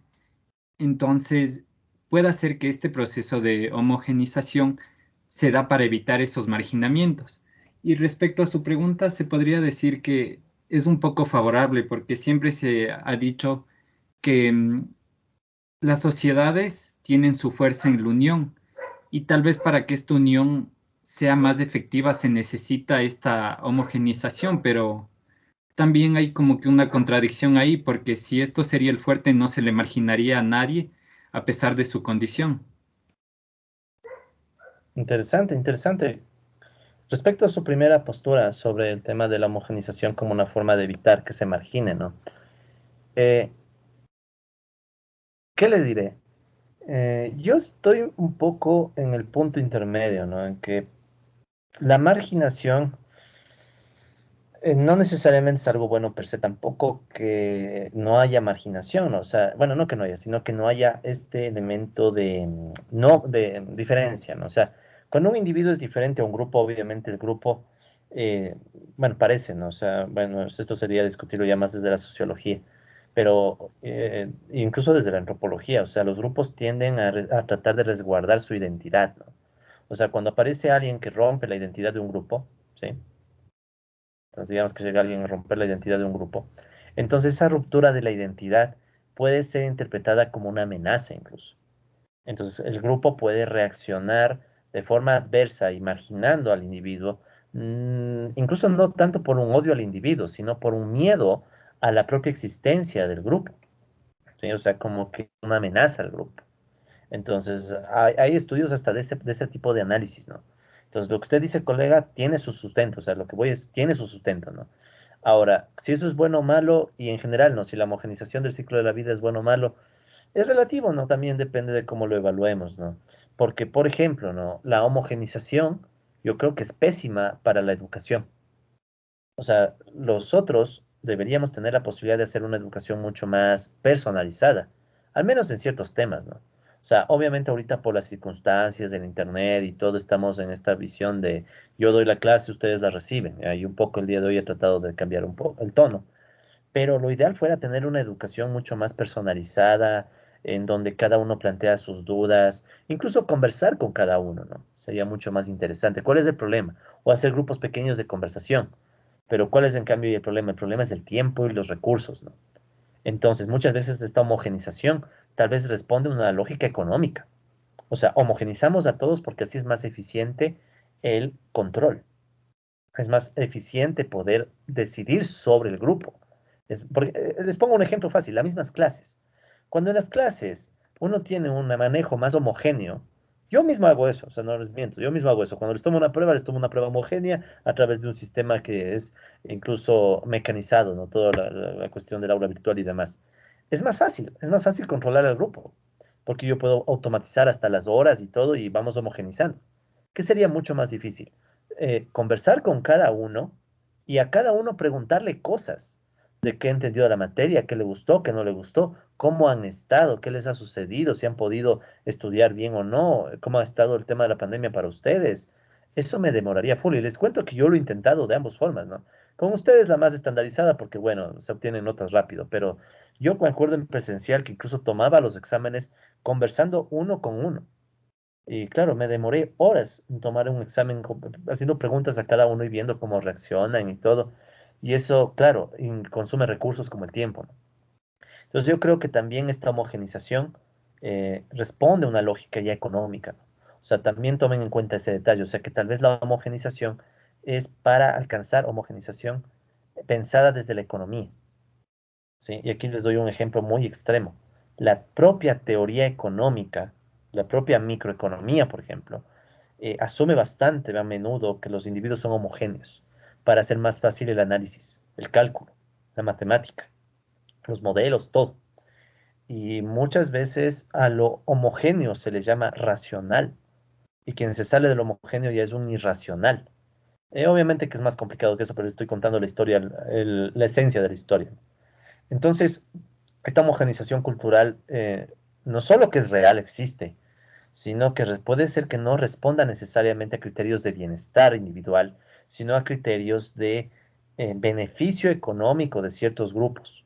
Por eso es que a mí me interesaba mucho que vean lo del capitalismo de la vigilancia, ¿no? Porque ya cuando uno analiza el capitalismo de la vigilancia y se imagina que todo lo que estamos haciendo se está vigilando, se está controlando, se está levantando información para un poco tratar de predecir lo que vamos a hacer, ya no es tan inocente, ¿no? O sea, tal vez la homogenización nos está transformando incluso en desechables, porque piensa en esto. Si todos son igualitos y uno de estos desaparece, no perdemos mucho si tenemos bastantes. Hay otro. Y si muere otro por acá, no pasa mucho porque igual tenemos muchos, tenemos bastantes. Y si desaparece otro, tampoco es gran cosa. Y si desaparece otro, y así no. O sea, pueden incluso desaparecer los individuos, porque si el número de individuos es grande, no es muy grave, ¿no? Pierdes un consumidor, pero bueno. Y eso, por ejemplo, pasa cuando pensamos en los países pobres, ¿no? Países como los nuestros o más pobres todavía, en donde, por ejemplo, la muerte de miles a causa del coronavirus no les afectó mucho a los países ricos, ¿no? O sea, países como Estados Unidos, Europa Occidental, no les preocupó mucho entregar vacunas rápido a los países pobres. De hecho, si se ponen a pensar, ¿quién es más vulnerable ante el coronavirus?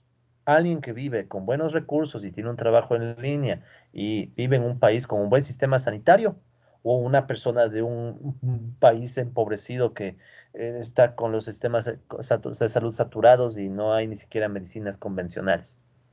O sea, hasta eso, o sea, tal vez la homogenización hasta nos vuelve desechables, sobre todo quienes no tienen poder adquisitivo. Entonces, si tú eres un don nadie, encima feo y aparte no tienes ni siquiera dinero, eres desechable, puedes desaparecer. Entonces, sí, espero que un poco me cachen la idea, ¿no? O sea, que la homogenización implica todas estas cosas, ¿no? O sea, es un tema muy amplio, ¿no? Podríamos pasarnos discutiendo full horas sobre esto, ¿no? Bueno, antes de pasar ahora sí, no sé si alguien quiere aportar algo más sobre este tema de la homogenización.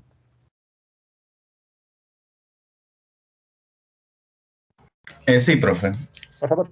Me puse a pensar y yo no creo que esas personas que son excluidas del ciclo de vida como homogenizado de lo que nos planteó usted, no creo que todas sean excluidas, porque yo, no sé, me pongo a pensar en un futbolista, un cantante, un actor que termina siendo parte del sistema capitalista, ¿no? Ujú. Y no tiene que seguir este ciclo de vida y no es excluido, es más, es recompensado por eso, por saber dar, pues, generar de alguna manera ese ganas del consumismo, o sea, de alguna manera generar ingresos, ¿no? Ajá. Entonces, no creo que todos estos individuos que logren salirse de este ciclo van a ser siempre excluidos por la sociedad. Buen punto. Sí, le reconozco, muy buen punto. Pero estaremos también de acuerdo que esos son las excepciones, ¿no? Claro, es la excepción a toda regla, pero pues, nunca me ha gustado que la gente generalice, entonces por eso No, está quise bien. Sí, me parece, no, no, decir le doy eso. la razón. Le doy la Y a la razón. vez creo que el Ujú. proceso de homogenización de la vida, pues está mal en varios sentidos, porque yo de alguna manera creo que genera odio, porque claro, como la mayoría de la población está en este ciclo de vida, termina como que envidiando a los que lograron salirse y digamos que tuvieron una vida más fácil, porque yo que sé, a los 18 años ya están ganando millones de dólares, cuando para ellos el hecho de que no estudiaron ni nada terminan menospreciando el trabajo que tuvieron que hacer para llegar a ganar esa cantidad de dinero, ¿no? Yo que sé, entrenar, practicar, cosas así. Entonces Ya, creo que está bastante mal. puede ser, buen punto. Sino que ahí ya topamos temas más económicos, ¿no? O sea, tendríamos que discutir también, o sea, ya no es solo la decisión individual, ¿no? Por ejemplo, yo puedo decir por experiencia propia, o sea, aquí no es porque nadie me ha contado, por experiencia propia. Cuando uno se sale del ciclo y uno no tiene algún talento que le llame la atención a alguien, o no tiene un recurso de base, o una herencia, una familia, un apellido, y uno se sale de la línea, A uno lo que le espera es el desempleo y ciertamente condiciones económicas nada buenas, ¿no? O sea, pensemos en el individuo promedio que sale de la universidad y trata de hacer o sea, incluso asumamos que ya llegó a la universidad y sale de la universidad y trata de hacer una vida distinta al convencional. Yo puedo contarles mi propia experiencia. De, mientras yo trataba de hacer una vida distinta, al seguir la regla de irme a hacer trabajar, o sea, la típica línea, ¿no? Y uno rompe la línea, ¿qué pasa? Que empieza a enfrentar el desempleo y empiezan a faltar los ingresos. Entonces, por eso digo que ahí ya es más complicada la discusión, ¿no? O sea, no con esto invalido lo que usted dice, colega, porque al contrario es real, o sea, existen. Lo que yo digo es que ahí la discusión ya se vendría un poco en tema de eh, ya más estructural, ¿no? O sea, ¿qué valora la sociedad en lo económico? Porque le pongo un ejemplo, ¿no? ¿Qué pasó con Vincent Van Gogh? Yo creo que estamos de acuerdo que Van Gogh fue uno de los más grandes artistas que ha tenido el mundo, la historia. ¿Y qué pasó con Van Gogh en su vida? Por poner un ejemplo, ¿no? O sea, Van Gogh terminó tan rechazado y tan mal que enloqueció, ¿no? Y no vivió de la riqueza de su obra, que después ahora obviamente tener un cuadro de Van Gogh es una barbaridad de millones de dólares, pero ahí tiene un ejemplo, ¿no? O sea, uno puede escarbar la historia. Tesla, creo que es un ejemplo que se ha vuelto viral últimamente, ¿no? Igual, gente genial. O sea, la genialidad estaba ahí, o sea, no se puede negar. Y aún, y son gente que se salía igual del ciclo de la vida, pero no encajaron. Entonces, como no encajaron, pese a ser geniales, la pobreza y la enfermedad y muchas cosas les aquejó, ¿no? Entonces, yo creo que es bien complicado el tema, ¿no? O sea, no es ni de condenar, ni decir que es totalmente malo, pero tampoco totalmente bueno, me parece, ¿no? Sino que es un tema que tiene full aristas. Pero por eso me gusta detenerme aquí en el tema de la globalización cultural, ¿sí? Chévere, colegas, aquí surgió una discusión muy interesante, incluso espero que hayan salido más temas para sus artículos porque da a pensar, o sea, hay toda una discusión que se reduce a esto, naturaleza versus talento. O sea, ¿cuánto de la vida de un ser humano se debe a su propio talento innato, ¿sí? Naturaleza, y versus la naturaleza también estaría el esfuerzo. Naturaleza entre comillas, porque también sería la condición social y demás, versus el esfuerzo. O sea, ¿cuántos seres humanos pueden a través de únicamente de su propio esfuerzo llegar lejos? ¿Y cuáles no? ¿Y hasta dónde pueden llegar? ¿Sí? Pero bueno, esa es una discusión ya mucho más amplia, ¿no? Me gustó que se haya quedado ahí. Chévere, colegas. Entonces, vamos a continuar, vamos a tratar de atarle a este mismo tema, ¿no? Las otras formas de globalización. Porque vale la pena. O sea, veamos si el día de hoy al menos terminamos de ver estas formas de globalización y les combinamos con la globalización cultural, porque la globalización cultural siempre es un tema que pega y genera discusión. Hablemos ahora de la globalización política. En términos de la globalización política, el argumento está concentrado en las relaciones internacionales. Más o menos por dónde va. El ejemplo más común es el aparecimiento de las instituciones internacionales. Entonces, resulta ser que aparecen instituciones internacionales, algunas formales, otras no tan formales, que empiezan a manejar la política del mundo y los estados nacionales cada vez son menos importantes, supuestamente. ¿Sí? Un ejemplo formal, ¿cuál es? Estas típicas, ¿no? El Fondo Monetario Internacional, el Banco Mundial, la Organización Internacional de Comercio y otras instituciones como Naciones Unidas, digamos, que en teoría le quitarían espacio a los países para actuar.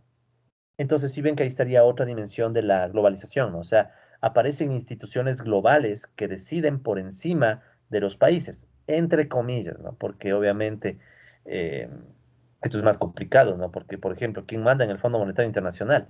Una disputa entre Estados Unidos y China, Estados Unidos más, ¿no? E igual, Banco Mundial, Estados Unidos, pero China ya está empezando a poner sus propias instituciones. Entonces es interesante, o sea, como que la política global, bien o mal, lo cierto es que nos afecta. Entonces la política global está generando en nosotros afectaciones. Incluso, ¿sí? Puede pasar, esto es por ejemplo algo que plantea el filósofo Jürgen Habermas, que he citado por Renton, que podría suceder que estas grandes instituciones globales, ¿sí? Crean un proceso en donde surge la incapacidad de los estados nacionales de defenderse sobre las decisiones que toman estos actores externos. Claro, no solo los actores del Fondo Monetario, el Banco Mundial y la Organización Internacional de Comercio u otros. Estados Unidos, la política exterior de Estados Unidos. muchas veces los países no pueden hacer nada ante una decisión en Estados Unidos, la invasión a Irak. Esta fue una discusión tenaz. Estados Unidos decide invadir Irak, la última invasión, ¿no? La que depone a Saddam Hussein. Decide invadir Irak, alegando que Irak tenía armas de destrucción masiva que no fueron ni verificadas ni encontradas y después hasta se llegó a decir que en realidad nunca hubo armas de destrucción masiva en Irak. Aparte, quien atacó a Estados Unidos fueron supuestamente los talibanes que estaban en Afganistán. Entonces se dio la guerra en Afganistán, pero después atacó Irak, a su pretexto de atacar el terrorismo y de coger y enfrentar armas de destrucción masiva que tenía Saddam Hussein en esos años, cosa que no era real. Y Naciones Unidas, el Consejo de Seguridad, dijo en su momento, no hay esas armas, no se ha verificado, Estados Unidos no debería invadir, no hay por dónde, no hay razón. Y sin embargo, Estados Unidos invadió, Irak no pudo hacer nada. O sea, simplemente Irak no pudo hacer nada.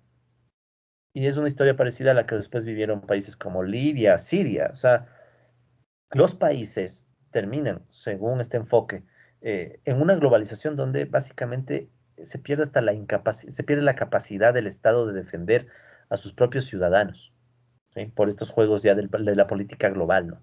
Les pongo otro ejemplo, mucho más reciente, pero igual, 2015 creo que fue. Grecia, en una crisis económica horrorosa, que de hecho es fruto de la crisis del 2009. Entonces, Grecia termina en una crisis horrorosa, ¿ya? Tan mal que termina endeudada con medio mundo. Entonces, el Fondo Monetario Internacional, sí, el Fondo Monetario Internacional, la Comisión Europea y el Banco Central Europeo le dicen a Grecia, tienes que implementar un plan de ajuste. O sea, quitarle a la población salud, educación, bueno, un ajuste, no me acuerdo exactamente qué pedía, no me voy a ir muy lejos, no me acuerdo exactamente.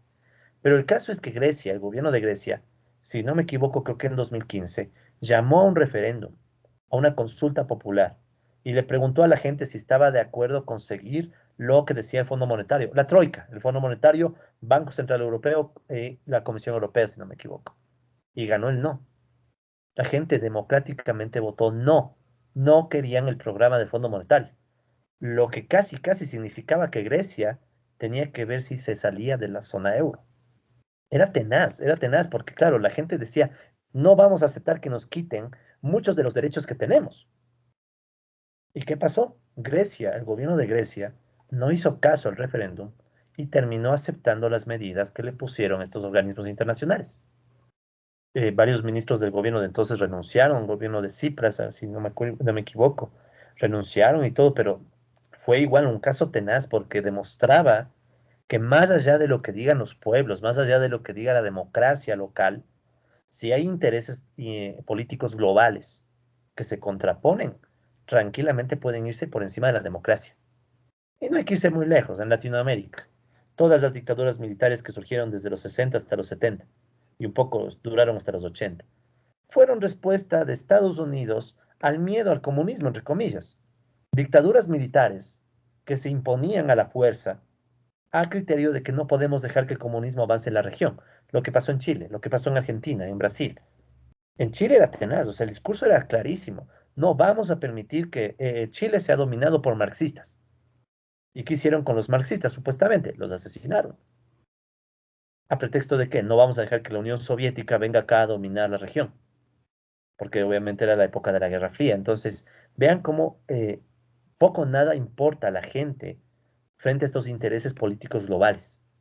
Entonces, si metemos ahora esta variable en lo que estaba, ¿se acuerdan lo que discutíamos de la globalización cultural? Si ahora metemos la política global, la cosa se hace más complicada, ¿no? Porque pensemos, bueno, el sistema educativo, ¿es un sistema educativo que se creó al azar? No, responde a una época, responde a una lógica. Es un sistema educativo que responde, por ejemplo, a la producción en masa hablemos del siglo XIX, por ejemplo.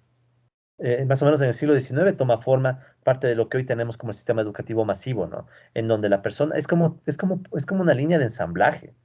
O sea, la persona entra acá y supuestamente entra a esta máquina de aprendizaje, que podemos decir que es la universidad, por ejemplo, y supuestamente sales mejorado, ¿no? Supuestamente sales con tu gorrito, aunque sea de graduado. O sea, es como producir mercancías, solo que en vez de mercancías es gente. Es la línea de ensamblaje, ¿sí? Entonces, esto trata de imitar la lógica precisamente de la producción en serie. O sea, porque si se fijan, por ejemplo, nosotros sacamos gente con títulos en serie, cada camada de graduados, cada cierto tiempo, homogenizados, o sea, todos son economistas y sale más economistas y más. Producción en serie, ¿no? Y para colmo de mares, producción en serie abundante, cosa que no consiguen empleo todos. Y se pueden competir y explotar unos a otros, gracias a que hay desempleo. O sea, es un tema que ya no solo se vuelve económico ni cultural, sino también político, ¿no? Y diseñado desde otros lados. No es que el sistema educativo está adaptado a nuestros problemas, no es que el sistema educativo está adaptado a que la gente pueda resolver sus limitaciones económicas, no es que si tú estudias la universidad ya sabes cómo enfrentar el mundo, no. Tú estudias la universidad, adquieres ciertos conocimientos, pero muchas veces esos conocimientos no son completos, sobre todo en nuestras universidades públicas a veces sí, no, pero otras veces no, y aparte no están adaptados a la realidad local. Entonces ya tenemos ahí otro problema de la homogenización, ya no solo cultural, sino política. Tal vez, como les decía alguna vez, ¿no? El propio deterioro de la educación pública en beneficio de la privada. Puede ser. Entonces, si bien hay un montón de cosas en juego, ¿no? Y entonces les mandamos a los países pobres estos esquemas políticos, culturales, ideológicos, tal vez hasta para mantenerlos en la dominación, ¿no? Puede ser, o sea, les pongo como hipótesis si quieren, ¿no? A su vez, las políticas de estos estados dominados terminan siendo dictadas por los mismos organismos, ¿sí? Sea el Fondo Monetario Internacional, el Banco Mundial, la deuda externa. La deuda externa es una buena forma de mantener a los países a raya, ¿sí? Imagínate, ¿cómo tú haces en un país endeudado, altamente endeudado, para salirte de la línea cuando resulta ser que el país en global está en crisis? No uno, dos, el país. Si ustedes, por ejemplo, ahorita dejan de estudiar, se pueden complicar la vida espantosamente si es que obviamente no tienen alguna alternativa, ¿no? Que es la mayoría. O sea, claro, hay gente que podrá tener alternativas, serán brillantes y todo, pero muchos no somos brillantes. Yo no me considero brillante y muchos no somos brillantes y simplemente nos toca sacarnos del aire y cruzar los dedos para tener suerte. A veces la suerte llega, como en mi caso alguna vez ya les contaré, otras veces la suerte no llega y simple y llanamente, por más bueno que seas, no tienes oportunidades. Pero también piense que eso pasa con un país en crisis, porque también hay factores como la deuda. Noten esto, el de la deuda externa es tenaz. O sea, todos los países, yo creo que este es un buen factor de la globalización. Todos los países tienen deuda. Todos los países están endeudados, de una u otra forma. Todos los países están atrapados en tener que pagar intereses a acreedores, pero obviamente no todos lo sufren. Ecuador está asfixiado en deuda. Estamos asfixiados en deuda. Y muchos países latinoamericanos están asfixiados en deuda. ¿Qué culpa tiene la población de eso? Mucha población ni siquiera decidió. Dirán, no, pero es que votó por tal partido. Y la gente no votó por un partido creyendo que el partido va a endeudarse. Por ejemplo, les pongo así con nombre y apellido, el correísmo. El correísmo empezó una barbaridad de endeudamiento que continuó el gobierno de Moreno y lo va a continuar el gobierno de Lazo. Pero yo no le voy a echar la culpa a la gente porque la gente muchas veces ni entiende estos procesos. Entonces, ¿qué sucede? Que son ya políticas internacionales. Ahí hay una autora bien interesante que se llama Susan Strange. Ella tiene un concepto que es el concepto de poder estructural.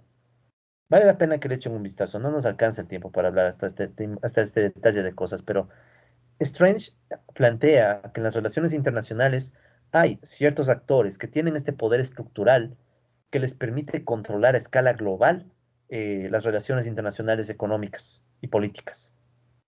Entonces, piensen que tal vez la homogenización cultural también puede ser respuesta de la agenda política de estos grandes poderes. ¿Sí? O sea, Estados Unidos tenía, y bueno, hasta ahora tiene, una agenda para que su forma de ver el mundo se transmita a los demás. Este era típico, The American Way of Life.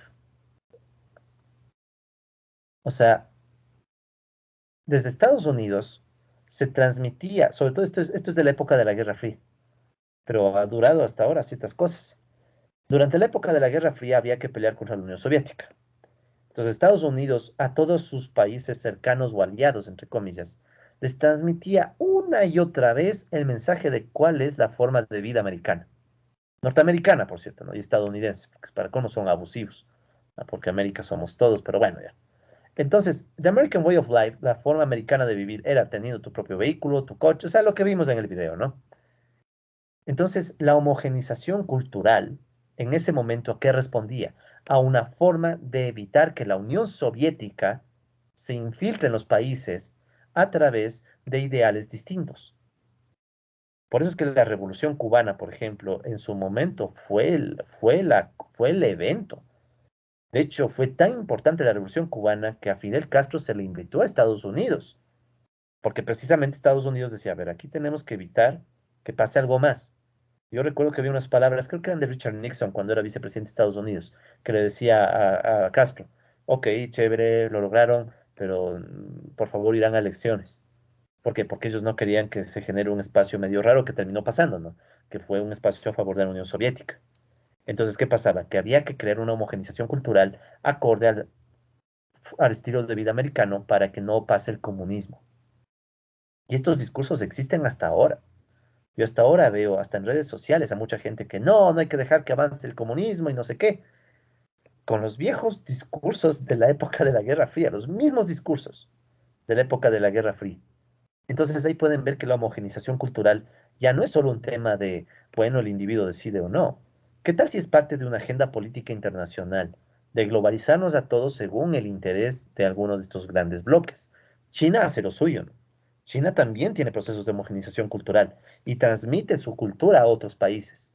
Claro, China no está muy avanzada en esto hacia afuera, pero al interior, China es una barbaridad. O sea, China te controla hasta el último movimiento.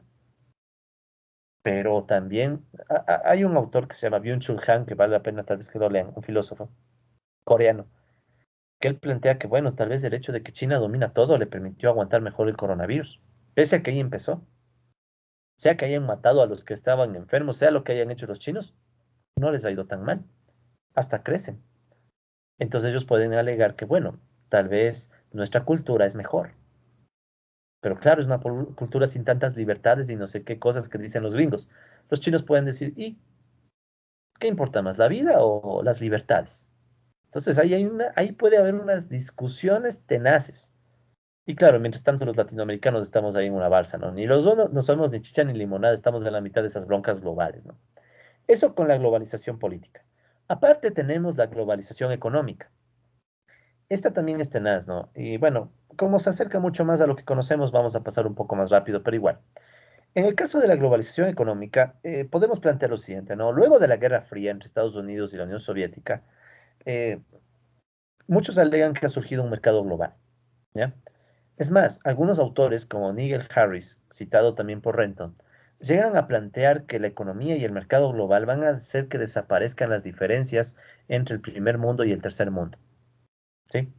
El primer mundo, Estados Unidos, Europa, Occidental, todo. El segundo mundo era la Unión Soviética, pero se cayó.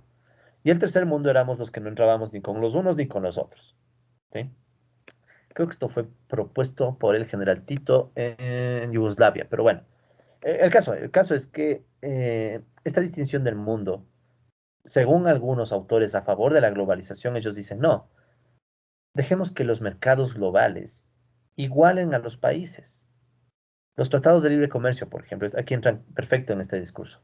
Si dejamos que los países firmen tratados de libre comercio y libremente comercien y todo, vamos a llevarles progreso. Vamos a lograr que los países que comercian sean los mejores. Y a veces vienen estos ejemplos de la Edad Media, ¿no? Y un poquito más. Pero miren cómo Florencia, miren cómo otros grandes lugares de comercio les fue bien. Entonces, tal vez a nuestros países pobres lo que hay que dejar es que se integren al mercado global y de esa manera van a desaparecer las diferencias entre ricos y pobres. ¿Sí? Entonces, es más, se llega a hablar, los que son defensores de esta visión, de una convergencia económica entre países y regiones. Si dejamos que el mercado global siga creciendo y se globalice, todos vamos a terminar viviendo bien. La diferencia entre países ricos y pobres va a desaparecer. ¿Sí? De hecho, estos argumentos más o menos son los que defienden, por decirles, los que defienden los TLCs, los tratados de libre comercio. Es un tema que yo les juro, en una época desapareció y ahora está volviendo. Antes los gobiernos tenían miedo de decir TLC, miedo, o sea, no se atrevían a decir las siglas TLC. Y eso que hasta el gobierno de Correa firmó un TLC, pero así bien encubierto, ¿no? Para que la gente no. De hecho, yo escribí un libro sobre eso mismo. ¿Por qué? Porque la gente como que se embobó y no, es que Correa no es neoliberal, no sé qué. Correa primerito firmó un TLC con la Unión Europea en 2016. Y ahora Lazo está planteando firmar un TLC con Estados Unidos, con China, con otros países, pero ya sí, directo, un TLC. Entonces, este es un ejemplo bien concreto de esta cuestión. cómo se habla de que el mercado global supuestamente va a dejar que los países mejoren sus condiciones de vida, que es discutible. O sea, no voy a decir que es totalmente mentira, pero tampoco es que sea totalmente cierto. Y a veces ha sido más bien mentira. Países como México no les ha ido muy bien en ciertas cosas. Ciertas producciones agrícolas han desaparecido en México. En Colombia igual, ciertos productores, sobre todo en áreas primarias, les ha ido mal. En Centroamérica también. O sea, no es tan sencillo. O sea, no es un tema de que el mercado global nos va a traer prosperidad, pero bueno, eso dicen los defensores de la globalización, ¿no? ¿Qué más? Asimismo, con la globalización, según los defensores, económicamente hablando, sería más fácil que nuevos métodos de producción se difundan por el mundo. Y eso también va a generar igualdad. O sea, es como que los países ricos van de a poco a transferir información a los pobres y vamos a ir mejorando todos. Eso también se suele decir de los defensores de la globalización. Esto se puede transmitir también al tema cultural, ¿no? Yo literal he escuchado gente decir que mejor que venga la cultura gringa o la cultura europea. Es mejor, nos va a mejorar. O sea, nos vamos a volver más cultos porque va a llegar esta nueva cultura. Y asimismo en la economía, vamos a ser mejores productores porque van a llegar nuevas tecnologías, nueva cultura. O sea, mejor que llegue eso. Así hay algunos que opinan eso, ¿no? O sea, que van a mejorar las razas, se suele decir, ¿no? Pero desde la cultura, desde la economía, desde la política. Lo cual obviamente es un menosprecio absoluto a lo que podemos hacer aquí, ¿no? O sea, yo no les voy a mentir, yo cada vez creo más que sí podemos hacer cosas desde aquí y bien. El problema es que no tenemos oportunidades, recursos. O sea, ya es un tema complejo, pero el caso es que los que plantean la globalización plantean eso, ¿no? Que si todos nos empezamos a homogeneizar y si todos empezamos a adoptar las mismas tecnologías y demás, tarde o temprano vamos a estar bien. Sí, tarde o temprano todos vamos a mejorar nuestras condiciones de vida. Lo cual tiene otro problema. Nos olvidamos que el capitalismo siempre cae en crisis. De hecho, todo lo que viene después de esta clase es las crisis. Y ahí vamos a ver que por más bonito el discurso que nos planteen, el capitalismo todo el tiempo está en crisis, crisis y crisis. Se recupera y cae en otra crisis, se recupera y cae en otra. Y ya son tantas crisis que ya, ¿cómo les diré? Es como esta pareja infiel, ¿no? Que siempre te dice, no, yo voy a cambiar, voy a ser mejor, no sé qué. Claro, los primeros años o los primeros meses está bien y después otra vez cae en crisis. Se arregla y otra vez cae en crisis. O sea, es como bipolar. Ya vamos a hablar del capitalismo en crisis. ¿Qué más les puedo mencionar sobre la globalización económica? Eso que mencionamos eran los puntos de los defensores. Sin embargo, también se puede verificar que la globalización, ¿sí? Bueno, sigue siendo una visión de defensores, si quieren esta de aquí, ¿no? La globalización del comercio y de las finanzas facilita el movimiento de capitales, ¿sí? O sea, los capitales se mueven casi sin importar las políticas de los estados. Esto es discutible, ¿no? Eso también es discutible porque por ejemplo, Estados Unidos está tratando de limitar la entrada de capitales chinos, obviamente Estados Unidos, pero también a Latinoamérica. Ya hemos hablado, creo que les he comentado un poco este tema de que Estados Unidos, por ejemplo, llegó a un acuerdo con Ecuador, no sé en qué punto, imagino que ya se va a concretar, para que Ecuador reciba dinero de Estados Unidos a cambio de que Ecuador no deje que China entre con el 5G. O sea, sí, así, o sea, yo creo que los que plantearon este acuerdo y lo sacaron en los medios no se dieron cuenta de la barbaridad que estaban diciendo. Básicamente, Estados Unidos decía, yo te doy plata, pero no aceptarás la tecnología china. O sea, ¿cómo así? ¿Por qué no puedo aceptar la tecnología china? Entonces, ¿por qué? Porque obviamente ellos quieren reservarse para ellos el acceso al mercado. Ellos quieren ser los que impongan el 5G en la región. O sea, es tenaz, ¿no? O sea, la globalización económica implica eso, colegas, los juegos de intereses, de poderes a escala global, en donde el Ecuador y otros países somos chiste, ¿no? Somos chiste en medio de esta economía mundial. En esta economía mundial, que por cierto también está dominada por compañías multinacionales y transnacionales. ¿Ya? Ya hemos hablado de esto cuando hablamos de imperialismo, ¿se acuerdan? Por cierto, aquí les dejo algunas definiciones, ¿no? Porque a veces se confunde la gente entre cuál es la multi y cuál es la trans. Yo mismo a veces me sé perder. Cuando veamos compañías multinacionales, usualmente son compañías que operan en varios países, pero poseen un mismo sistema de administración centralizado, ¿sí? Empresas que todavía sabemos a qué país pertenecen y desde el país se deciden cosas, ¿sí? Por ejemplo, Odebrecht. Odebrecht puede decirse que es todavía una empresa multinacional, ¿no? O sea, estaba en varios países, pero las decisiones importantes se tomaban en Brasil, digamos. Esa es una multinacional. En cambio, una transnacional ya son varias compañías que operan en diferentes países y ya no hay un sistema de control centralizado. Un ejemplo que tal vez pega es Chevrolet, por decirles, ¿no? Chevrolet llegaba a ser, en la época de la crisis del 2009, Chevrolet se hizo pedazos en Estados Unidos, pero resulta ser que, por ejemplo, en Ecuador no estaba mal, estaba ahí bien. ¿Por qué? Porque ya tienen cierta autonomía, ¿no? Pero obviamente sí hay vínculos, pero ya no tan fuertes. Entonces, de paso, les dejo esa definición, ¿no? Que debía haberles dado antes, pero bueno, esta diferencia entre compañías multinacionales y compañías transnacionales que se vuelven factores importantes en la globalización económica, ¿no? Tan importantes que, bueno, si lo combinamos este tema con el tema del imperialismo, volvemos a recordar esto del mundo repartido entre empresas, ¿sí?